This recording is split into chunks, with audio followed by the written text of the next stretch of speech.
Hey, Melissa Hostetler here with GO-180 Fitness, bringing you our bare minimum up to 5 minutes now. If you've been doing any of these exercises, you might be thinking they're too hard because of getting down on the floor, if you can't get on your knees. So today I want to show you a quick variation on some of them that you can do from a chair, so you don't have to get all the way down to the floor.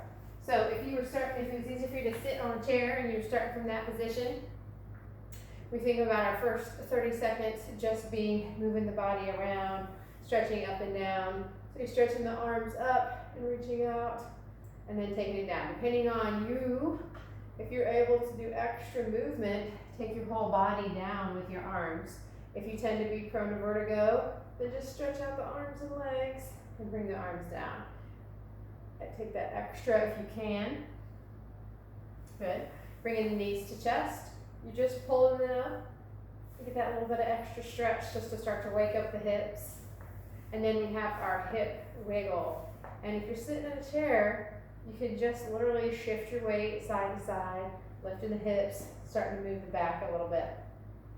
Our Frock Squat looks a little different if we're not going all the way to the floor, but you're going to use your chair. Think of a minimal bend in the knees, but a lot of bend at the hips. So you're drawing back, working to close this position as much as possible, and just going back to the amount of bend that your knees can tolerate comfortably.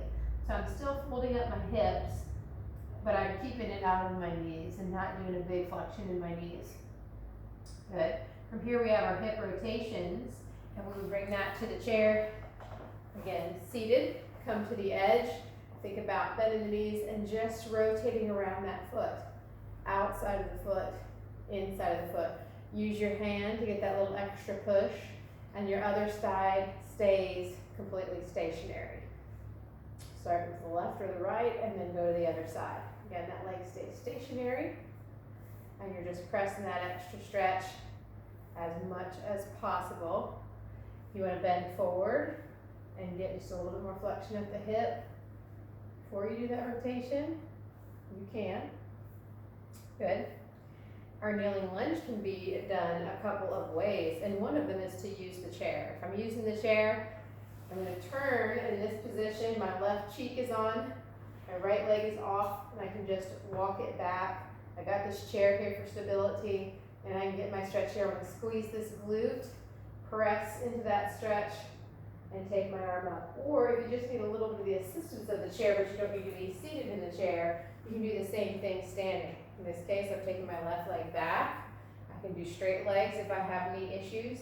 Squeeze that glute, press that front thigh into stretch, and then add that left arm up and over, holding that stretch. And you can even come in and out of it if you want to add that little extra movement. Whatever you do, you want to make sure you do it for both sides. So do left side, right side. And then we've got our little rotation.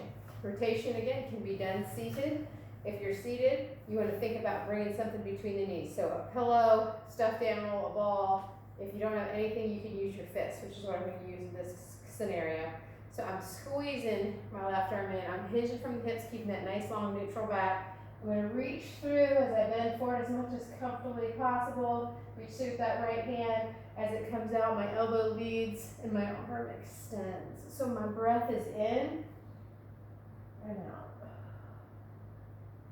In and out. If you're switching that other side, make sure you still have that touch between you. So now I'm squeezing that right fist, hinging forward from the hips, keeping that neutral back, reaching through with that left hand. As far as I can, turning and reaching. As I come out of it, my elbow leads the way back, and then my eyes follow my fingertips. My breath is in as I'm down, and out as I rotate.